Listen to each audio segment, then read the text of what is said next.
Hello again, you all. Let's do chapter 6 of our book. So chapter 6, we start right where we were left off with Johnny and Ponyboy having lunch with Dallas. Johnny gagged and I almost dropped my hot fudge sundae.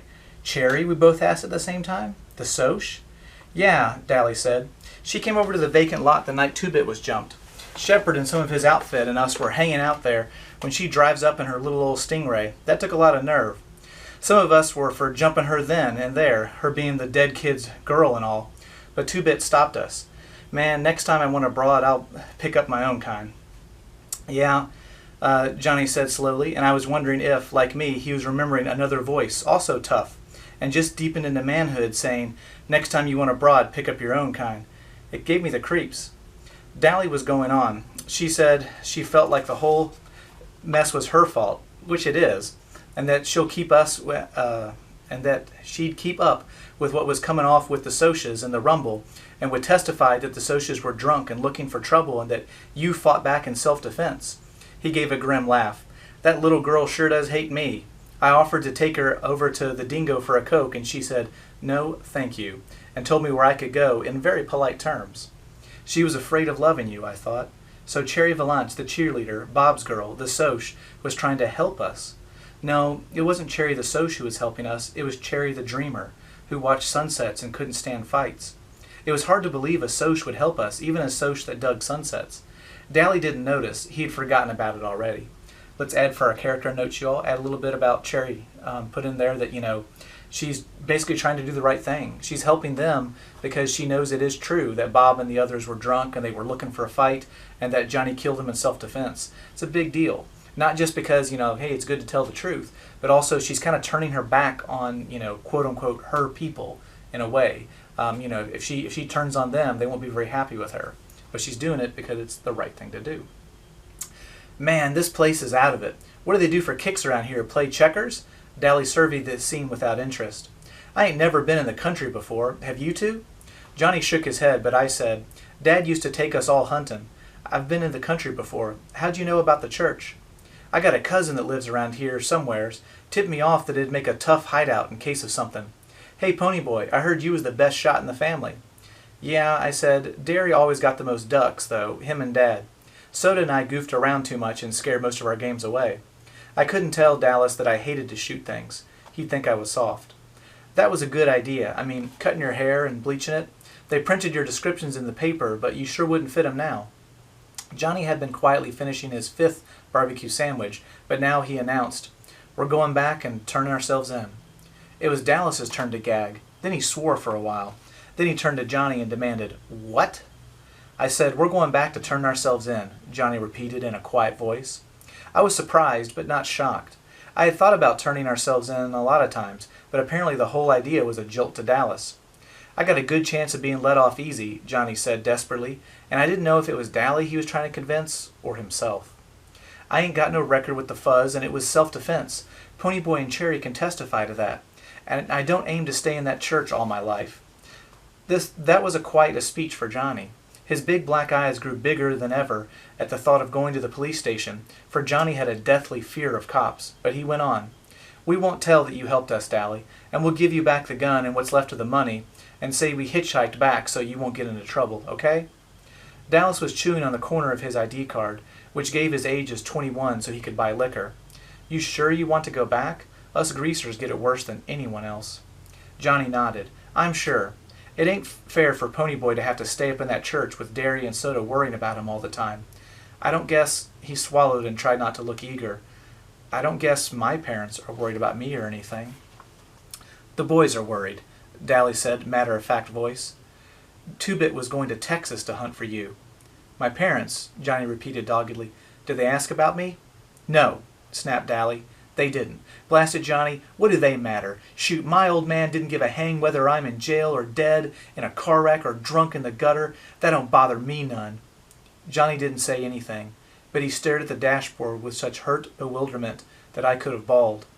So I think we all know how Johnny's feeling. You want to know your parents care about you, of course. Johnny's parents don't even care that he ran away. He's been accused of murder. Is he alive? Is he dead? They don't care. And that, and that hurts, and something I want you to kind of notice too. Even though Dallas keeps telling us how much he doesn't care, obviously it hurts him too. Of course it does. It hurts him that he thinks, or maybe he knows, his own father doesn't even care about him, whether he's alive or dead. Dallas cussed under his breath and nearly tore out the transmission of the T-Bird as we roared out of the Dairy Queen. I felt sorry for Dally. He meant it when he said he didn't care about his parents. But he and the rest of the gang knew Johnny cared and did everything they could to make it up to him. I don't know what it was about Johnny. Maybe that lost puppy look or those big scared eyes were what made everybody his big brother. But they couldn't, no matter how hard they tried, take the place of his parents. I thought about it for a minute. Derry and Soda Pop were my brothers, and I love both of them, even if Derry did scare me. But not even Soda could take Mom and Dad's place. And they were my real brothers, not just sort of adopted ones. No wonder Johnny was hurt because his parents didn't want him. Dallas could take it. Dally was of the breed that could take anything, because he was hard and tough, and when he wasn't, he could turn hard and tough. Johnny was a good fighter and could play it cool, but he was sensitive, and it wasn't a good way to be when you're a greaser. "Blasted Johnny," Dally growled as we flew along the red road. "Why didn't you think of turning yourselves in 5 days ago? It would have saved a lot of trouble." "I was scared," Johnny said with conviction. "I still am."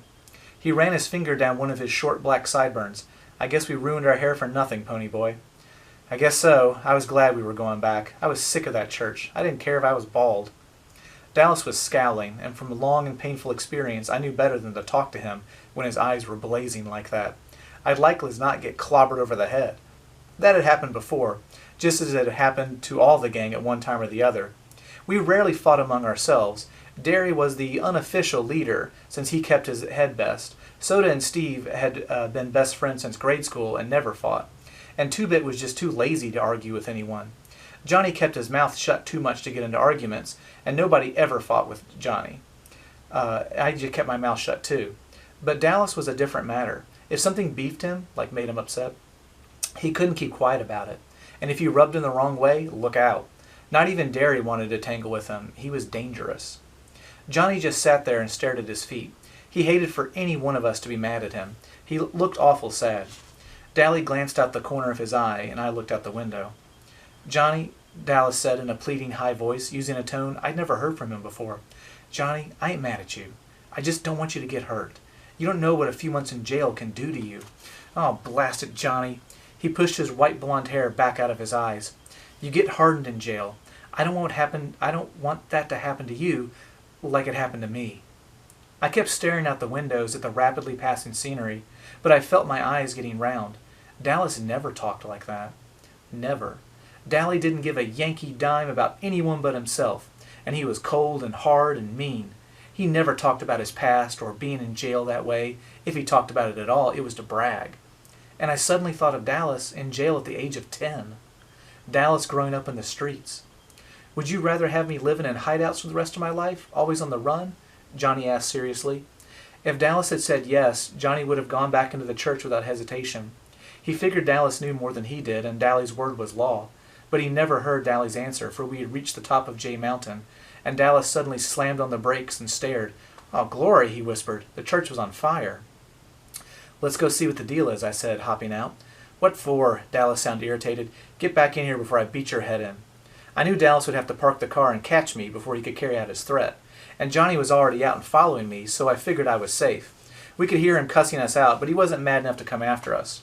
There was a crowd at the front of the church, mostly little kids, and I wondered how they got in there so quickly. I tapped the nearest grown-up. "What's going on?" "Well, we don't know for sure," the man said with a good-natured grin. "We was having a school picnic up here, and first thing we knew, the place is burning up. Thank goodness this is a wet season, and the old thing is worthless anyway." Then to the kids he shouted, "Stand back, children. The firemen will be coming soon." "I bet we started it," I said to Johnny. "We must have dropped a lighted cigarette or something." At that time a lady came running up. "Jerry, some of the kids are missing." "They're probably around here somewhere. You can't tell with all the excitement where they might be." "No," she shook her head. "They've been missing for at least a half an hour. I thought they were climbing the hill." Then we all froze. Faintly, just faintly, you could hear someone yelling, and it sounded like it was coming from inside the church. The woman went white. "I told them not to play in the church. I told them." She looked like she was going to start screaming, so Jerry shook her. "I'll get them. Don't worry. I started at a dead run for the church and the man caught my arm. I'll get them. You kids stay out." I jerked loose and ran on. All I could think was, we started it. We started it. We started it. I wasn't about to go through that flaming door, so I slammed a big rock through a window and pulled myself in. It was a wonder I didn't cut myself to death now that I thought about it. "Hey, Ponyboy." I looked around startled. I hadn't realized that Johnny had been right behind me all the way. I took a deep breath and started coughing. The smoke filled my eyes and they started watering. "Is that guy coming?" Johnny shook his head. The window stopped him. "Too scared?" "No," Johnny gave me a grin. "Too fat." I couldn't laugh because I was scared I'd drown in the smoke. The roar and crackling was getting louder, and Johnny shouted the next question. "Where's the kids?" "In the back, I guess," I hollered, and we started stumbling through the church. I should be scared, I thought, with an odd detached feeling, but I'm not. The cinders and embers began falling on us, stinging and smarting like ants. Suddenly, in the red glow and haze, I remembered wondering what it was like in a burning ember, and I thought, now I know, it's a red hell. Why aren't I scared? We pushed open the door to the back room and found 4 or 5 little kids, about 8 years old or younger, huddled in a corner. One was screaming his head off, and Johnny yelled, "Shut up! We're going to get you out of here." The kid looked surprised and quit hollering. I blinked myself. Johnny wasn't behaving at all like his old self. He looked over his shoulder and saw that the door was blocked by flames. Then he pushed open the window and tossed out the nearest kid. I caught one quick look at his face. It was red marked from falling embers and sweat-streaked, but he grinned at me. He wasn't scared either. That was the only time I can ever think of that I saw him without that defeated, suspicious look in his eyes. He looked like he was having the time of his life.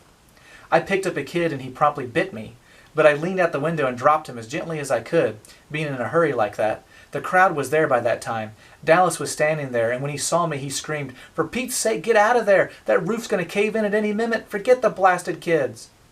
I didn't pay any attention, although pieces of the old roof were crashing down too close for comfort. I snatched up another kid, hoping he didn't bite, and dropped him without waiting to see if he landed okay or not. I was coughing so hard I could barely stand up, and I wished we had time to take off Dallas's jacket. It was hot. I had time, sorry. We dropped the last kid out the front. The church started to crumble. Johnny shoved me toward the window. "Get out!" I leaped out the window and heard timber crashing and the flames roaring right behind me. I staggered, almost falling, coughing and sobbing for breath. Then I heard Johnny scream, and I turned to go back for him. Dallas swore at me and clubbed me across the back as hard as he could, and I went down into peaceful darkness. Time passes. When I came to, I was being bounced around, and I ached and smarted and wondered dimly where I was. I tried to think, but there was a high-pitched screaming going on, and I couldn't tell from whether it was inside my head or out. Then I realized it was a siren. "The fuzz, the police," I thought dully. "The cops have come for us." I tried to swallow a groan and wished wildly for soda. Someone with a cold, wet rag was gently sponging off my face, and a voice said, "I think he's coming around." I opened my eyes. It was dark. "I'm moving," I thought. "Are they taking me to jail?" "Where?" I said hoarsely, not able to get anything else out my mouth. My throat was sore. I blinked at the stranger sitting beside me, but he wasn't a stranger. I'd seen him before. "Take it easy, kid. You're in an ambulance." "Where's Johnny?" I cried, frightened at being in this car with strangers. "And Dallas?" "They're in the other ambulance right behind us. Just calm down. You're going to be okay. You just passed out." "I didn't either," I said in a bored, tough voice we reserve for strangers and cops. "Dallas hit me." "How come?" "Because your back was in flames. That's why." I was surprised. "It was?" "Golly, I didn't feel like it. It don't hurt." "We'd put it out before you got burned. That jacket saved you from a bad burning, maybe saved your life. You just keeled over from the smoke inhalation and a little shock, of course. That slap on the back didn't help much." I remembered who he was then, Jerry somebody or other who was too heavy to get in the window. He must be a schoolteacher, I thought. "Are you taking us to the police station?" I was still a little mixed up as to what was coming off. "The police station?" It was his turn to be surprised. "What do we want to take you to the police station for? We're taking all 3 of you to the hospital." He let his first remark slide by. "Are Johnny and Dally all right?" "Which one's which?" "Johnny has black hair. Dally's the mean-looking one." He studied his wedding ring.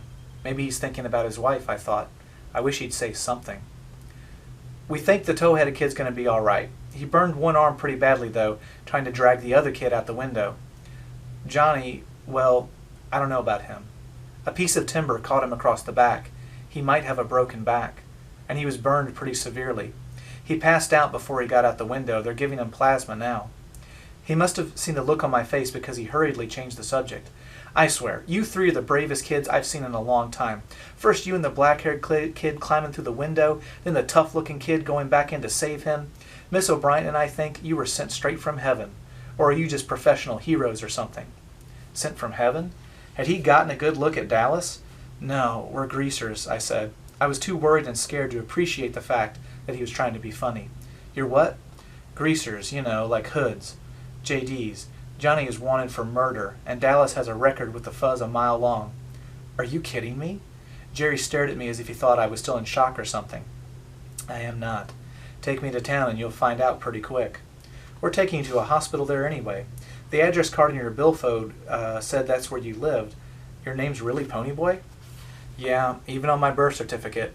And don't bug me about it. I felt weak. Are the little kids okay?" "Just fine. A little frightened, maybe. There were some short explosions after you all got out. Sounded exactly like gunfire. Gunfire. There went our gun. And gone with the wind. Were we sent for heaven?" I started to laugh weakly. I guess that guy knew how close to hysterics I really was, for he talked to me in a low, soothing voice all the way to the hospital. So time passes. I was sitting in the waiting room, waiting to hear how Johnny and Dally were.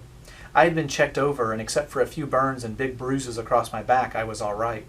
I had watched them bring Dallas and Johnny in on stretchers. Dallas's eyes were closed, but when I spoke, he had tried to grin and had told me that if I ever did a stupid thing like that again, he'd beat the tar out of me. He was still swearing at me when they took him on in. Johnny was unconscious. I had been afraid to look at him, but I was relieved to see that his face wasn't burned. He just looked very pale and still and sort of sick. I could have cried at the sight of him, so still, except I couldn't in front of people. Jerry Wood, the teacher guy, had stayed with me all the time. He kept thanking me for getting the kids out. He didn't seem to mind our being hoods. I told him the whole story, starting when Dallas and Johnny and I had met at the corner of Pickett and Sutton. I left out the part about the gun and our hitching a ride in the freight car. He was real nice about it and said that being heroes would help us get out of trouble, especially since it was self-defense and all. I was sitting there smoking a cigarette when Jerry came back in from making a phone call. He stared at me for a second. "You shouldn't be smoking." I was startled. "How come?" I looked at my cigarette. It seemed okay to me. I looked around for a no smoking sign and couldn't find one. "How come?" "Why, Jerry stammered, "you're too young." "I am?" I had never thought about it. Everyone in our neighborhood, even the girls, smoked, except for Derry, who was too proud of his athletic health to risk a cigarette. We had all started smoking at an early age. Johnny had been smoking since he was 9. Steve started at 11. So no one thought it was unusual when I started. I was the weed fiend in my family. Soda smokes only to steady his nerves or when he wants to look tough. Jerry simply sighed, then grinned. "There's some people here to see you, claim to be your brothers or something." I leaped up and ran for the door, but it was already open, and Soda had me in a bear hug and was swinging me around. I was so glad to see him I could have bawled. Finally, he sat me down and looked at me. He pushed my hair back. "Oh, Ponyboy, your hair, your tough, tough hair." Then I saw Derry. He was leaning in the doorway wearing his olive jeans and black t-shirt. He was still tall, broad-shouldered Derry, but his fists were jammed in his pockets and his eyes were pleading. I simply looked at him. He swallowed and said in a husky voice, "Ponyboy." I let go of Soda and stood there for a minute.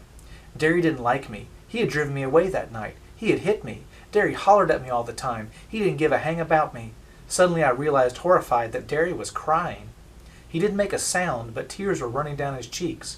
I hadn't seen him cry in years, not even when Mom and Dad had been killed. I remembered the funeral.